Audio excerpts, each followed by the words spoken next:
नमस्कार दोस्तों। मोदी जी काम पर वोट मांगते हैं, यह कहना है मनीष कश्यप जी का। और इन्होंने बहुत सारे काम गिनवाए हैं। उन तमाम काम का जवाब मैं इस वीडियो में दूंगा और मैं फिर बताऊंगा कि सच में मोदी जी ने ओरिजिनल काम किया है, उस काम पर वोट मांगते हैं कि नहीं। और मैं कहता हूं कि उस काम पर वोट नहीं मांगते हैं और काम मैं गिनवाऊंगा। मनीष कश्यप जी को चैलेंज है कि मोदी जी ने जो सच में काम किया है उस काम पर वोट मांग कर दिखाए। पहली बात, आ जाइए, मैं आज आपको दिखाता हूं। इनकी ऐसी धुलाई करने वाला हूं इस वीडियो में कि दोबारा ये काम नहीं गिनवाएंगे। मनीष जी का कहना हुआ, ये सारे काम है उनके जिस पर मोदी जी वोट मांगते हैं। पहला, किसान सम्मान निधि पर वोट मांगते हैं मोदी जी। 2014 में 14 मिनट बिजली नहीं था, 2024 में 24 घंटा बिजली रहता है। ये मनीष जी का कहना है। सबसे लंबा हाईवे बनाने का रिकॉर्ड है, सबसे लंबा रेलवे पुल बनाने का रिकॉर्ड है। उज्ज्वला योजना पर वोट मांगते हैं। बहुत बढ़िया। ये तमाम सवाल और ये काम बताए गए हैं, इस सवाल का जवाब मैं देता हूं। सबसे पहला है कि किसान सम्मान निधि पर वोट मांगते हैं। किसान सम्मान निधि आपको भी पता होगा, 6,000 रुपए किसानों को दिया जाता है। पर इन्होंने यह नहीं बताया कि किसान के यूरिया का दाम, डीएपी का दाम, पोटास का दाम 2.5 गुना 3 गुना बढ़ा दिया गया और 2500 रुपया कर दिया गया डीएपी का दाम। उस पर सब्सिडी दिया जाता है और 1350 रुपया में डीएपी मिल रहा है। तो दोस्तों, ये जो बीच का 11,500 रुपया जो सब्सिडी है, ये पैसा किसके खाते में जाता है? जब आप एक गैस सिलेंडर लेते हैं तो सब्सिडी का पैसा आपके खाता में जाता है, तो फिर ये खाद वाला पैसा कभी आपके खाते में आया या नहीं, चेक कर लीजिएगा। आइए, 2014 में 14 मिनट बिजली नहीं था और 2024 में 24 घंटा बिजली रहता है। यह बात हद तक सही है। हालांकि 2014 में 14 मिनट बिजली नहीं रहता था, यह बात आप लोग भी जानते होंगे कि ये बोलने के दरमियान इतना खतरनाक बात बोल गए कि 14 मिनट बिजली नहीं रहता था। लेकिन यह बात सही है कि 2024 में 24 घंटा बिजली ना तो 23 घंटा जरूर रहता है। बिजली बहुत जरूरी का चीज था और है भी, क्योंकि इसी से पूरा संसार टिका हुआ है। तो 2014 से 2024 10 साल में एगो खाली बिजली ठीक करने में अगर भाजपा को लग गया तो सिर्फ एक आधार पर वोट किया जाए। और दूसरी बात कि 2014 में 2024 में हमारे और आपके शकल में भी बदलाव आया होगा। मनीष जी देखिए, आप खुद अपना शकल एक बार देखिए, कितना शकल बदल गया होगा आपका। तो इस 10 साल में सिर्फ अगर बिजली में थोड़ा बदलाव आ गया, अच्छा बदलाव आ गया मान लेते हैं, तो क्या सिर्फ एक आधार पर वोट किया जाए?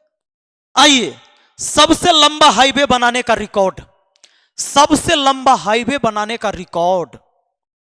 ये देश दुनिया का सबसे बड़ा जनसंख्या वाला देश है। यह देश पूरे वर्ल्ड में 7 नंबर पर आता है पूरे क्षेत्रफल में। तो क्या इस देश में लंबा हाईवे नहीं बनेगा? जब हमारा एरिया बहुत बड़का गो है तो हाईवे कहला ना बड़ा बनेगा। ये नेपाल बना सकता है इतना बड़ा हाईवे, बांग्लादेश बना लेगा, पाकिस्तान बना लेगा। तो हमारा क्षेत्रफल ही इतना बड़ा है तो हाईवे कहला नहीं लंबा बनेगा जी। और सबसे लंबा रेलवे पुल बनाने का रिकॉर्ड, रेलवे पुल बन गया सबसे लंबा। अरे दुनिया के सबसे बड़ा नौकरी देने वाला रेलवे एक विभाग था। पूरे दुनिया का सबसे बड़ा, सबसे ज्यादा संख्या में नौकरी देने वाला रेलवे विभाग था। और तब भी रेलवे चलता था मुनाफा में। पैसेंजर से कमाई कम होता था, मालगाड़ी से कमाई होता था। उसको तो इस सरकार ने बंद कर दिया कि प्रतियोगी परीक्षा देकर एक गरीब किसान, मजदूर, पिछड़ा का बाल बच्चा कंपटीशन देके जाता था जी। दे दिया ठेकेदार को, बेच दिया ठेकेदार के हाथे, प्राइवेटाइजेशन कर दिया। अब इनको मौका नहीं मिल रहा जाने के लिए। तो जो दुनिया का सबसे बड़ा नियोक्ता वाला विभाग को खत्म करते चला गया यह सरकार, तो खाली एगो रेलवे पुल बना लिया। ये बात हो गया सबसे सराहनीय। उज्ज्वला योजना पर वोट मांगते हैं, बहुत बढ़िया। उज्ज्वला योजना, उज्ज्वला योजना जब दिया गया तो माननीय प्रधानमंत्री श्री नरेंद्र मोदी जी ने कहा कि दोस्तों आप अपने सब्सिडी का पैसा छोड़िए और उससे हम उन लोगों तक उज्ज्वला योजना के माध्यम से गैस और चूल्हा उनको उपलब्ध करवाएंगे जो जलावन पर खाना बनाते हैं। उपलब्ध कराया गया, बात सही है, लेकिन गैस सिलेंडर का दाम जब 400 से 1200 कर दिया गया तो वह गरीब आदमी दोबारा गैस नहीं भरवा सका और वो रखा गया है ताखा पर। ताखा बुझते हैं, कोठी अपना घर में होता था पहले मिट्टी वाला, जिसमें अनाज भराता था और ऊपर लोग सामान रखता था, वहां रखा गया। गरीब आदमी वो गैस सिलेंडर नहीं भरा सकता था। फ्लॉप है योजना। और जो उन्होंने काम किया है, जिस काम के लिए इन्होंने जबरदस्त वादे किए थे, इस पर वोट मांगना चाहिए। जैसे ही 2014 में कहे थे कि मां गंगे ने मुझे बुलाया है, वाराणसी आ गए, मां गंगे ने बुलाया है, और अब तो कहते हैं मैं गंगा पुत्र हूं। तो फिर ये मां चीख चीख कर आपको पुकार रही है माननीय मोदी जी, गंगा की पानी काला हो गई है, यमुना की पानी भी काली हो गई है। ये गंगा चीख चीख कर आपको पुकार रही है कि बेटा कब आओगे और हमारा उद्धार करोगे। तीसरा बार, 2 बार तो आप बन चुके प्रधानमंत्री, ये तीसरा बार है। मां गंगे का एक बार क्यों नहीं सुनते हैं? सिर्फ मां गंगे ही आपको बुलाती है, सिर्फ बुलाने के लिए सुनते हैं। और मां गंगा जो चीख चीख कर बोल रही है, इस पर आपने योजना भी बनाए, बजट भी बनाए, पर आपके काम कितने सफल हुए? आइए और आप स्टेज से खड़े होकर कहिए कि मां गंगा के नाम पर वोट दीजिए मुझे, मैंने गंगा मां का उद्धार कर दिया है, मांगिए वोट, मैं आपके साथ हूं। आतंकवाद और भ्रष्टाचार को समाप्त करने के लिए नोटबंदी, 98% वोट बदले गए। आतंकवाद और भ्रष्टाचार को समाप्त करने के लिए हमारे माननीय प्रधानमंत्री नरेंद्र मोदी जी ने कहा, रात के 8 बजे आए और सीधे कह दिए कि आज से, कल से यह प्रचलन में नोट नहीं रहेगा। कौन नोट? 1000 और 500 के नोट नहीं रहेगा, ताकि जो पैसा बैंक में ना जमा करके जो व्यक्ति पैसा संदूक में भर के रख ले होगा, जमीन में गाड़ के रख ले होगा, घर में रख ले होगा, अलमारी में रख ले होगा, गोदरेज बाथरूम जहां भी रखे हुए होगा, वो पैसा वहीं के वहीं डिमोनिटाइज हो जाएगा, चलन में नहीं रहेगा वो पैसा। और उस पर हमला हो गया। लेकिन आप जानते हैं 98% नोट बदला गया। जब 98% नोट बदला गया तो लगभग 100% है जी। और जब पैसा बदलाइए गया तो कैसे आतंकवाद और भ्रष्टाचारियों पर ये हमला हुआ, बता दीजिए मुझे।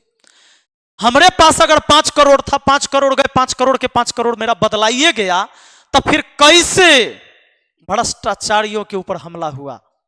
मुझे बताइए। 98% नोट बदले गए, जबकि इसके चक्कर में 61,000 करोड़ रुपए का नुकसान हुआ इस देश को। और दोस्तों जानते हैं हमला किस पर हुआ? 35 लोग मारे गए इस नोटबंदी में लाइन में लगकर खड़ा होने के वजह से और भगदड़ होकर कुछ लाने के वजह से। और हमला किस पर हुआ जानते हैं?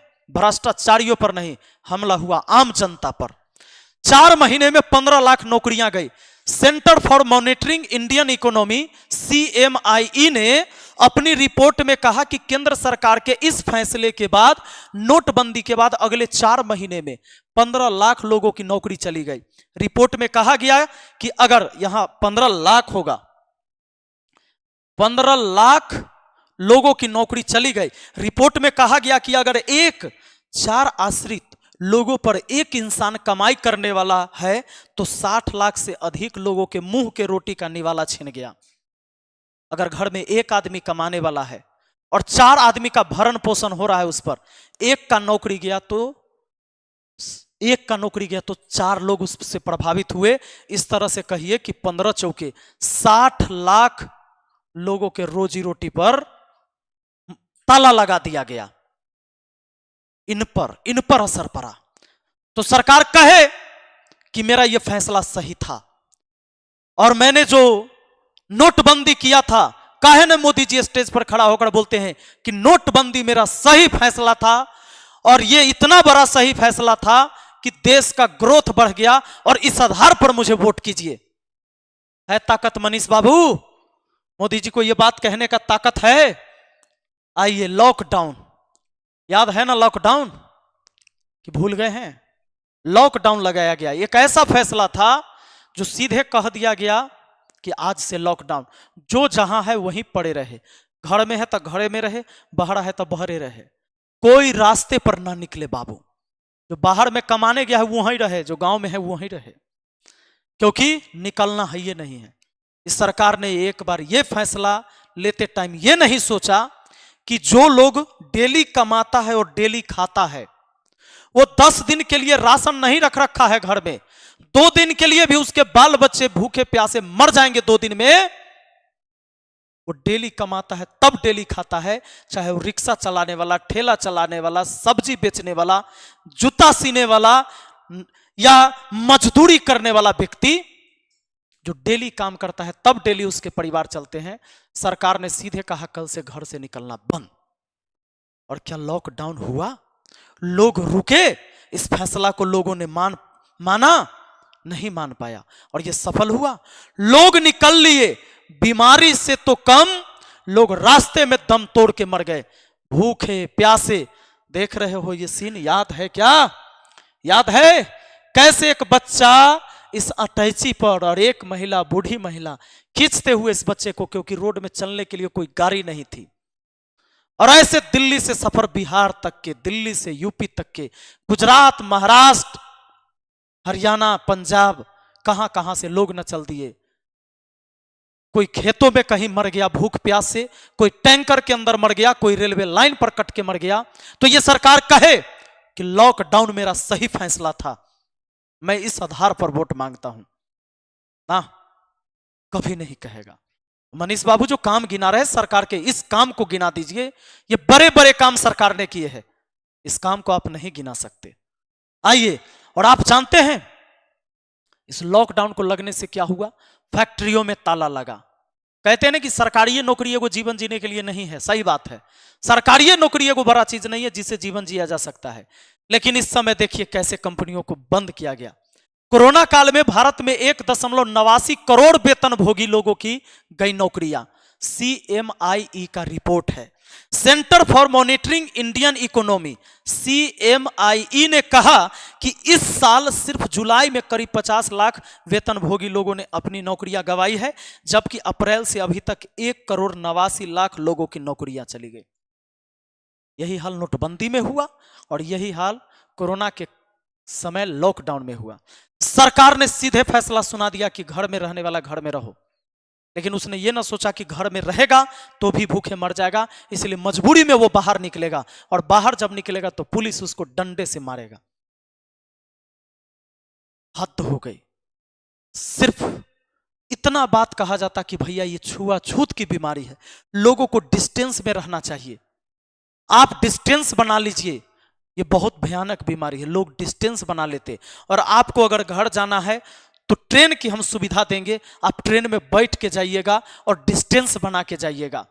एकाएक भगदड़ नहीं होता। ये जो भगदड़ हुआ और लोग जो इतने मारे गए, हाथाहाथ हतोत्साहित हुए लोग, ये नहीं होते दोस्तों। लेकिन फिर भी वोट मांगा जाता है किस बात पर? देखिए, मंगल सूत्र के नाम पर, कि मंगल सूत्र गर्दन से निकाल लेगा विपक्षी पार्टी आ गया था। भैंस के नाम पर वोट मांगा जा रहा है। अब तो बात टोटी तक आ गया है कि आएंगे तो नल के टोटी भी खोल लेंगे, ये पानी पीने तक नहीं देंगे। इस पर वोट मांगा जा रहा है। मैंने जो काम बताया है, आदरणीय प्रधानमंत्री जी, आप अपने इस काम के ऊपर कभी स्टेज से बोलकर और वोट मांग कर दिखाइए। और मनीष जी, मैं आपको चैलेंज करता हूं कि मैंने जो काम बताया इस काम पर एक बार कहिए कि ये सारा डिसीजन सही था इस सरकार का, मैं मान लूंगा आपको। मिलते हैं फिर अगली वीडियो में। Thank you. जय हिंद, जय भारत।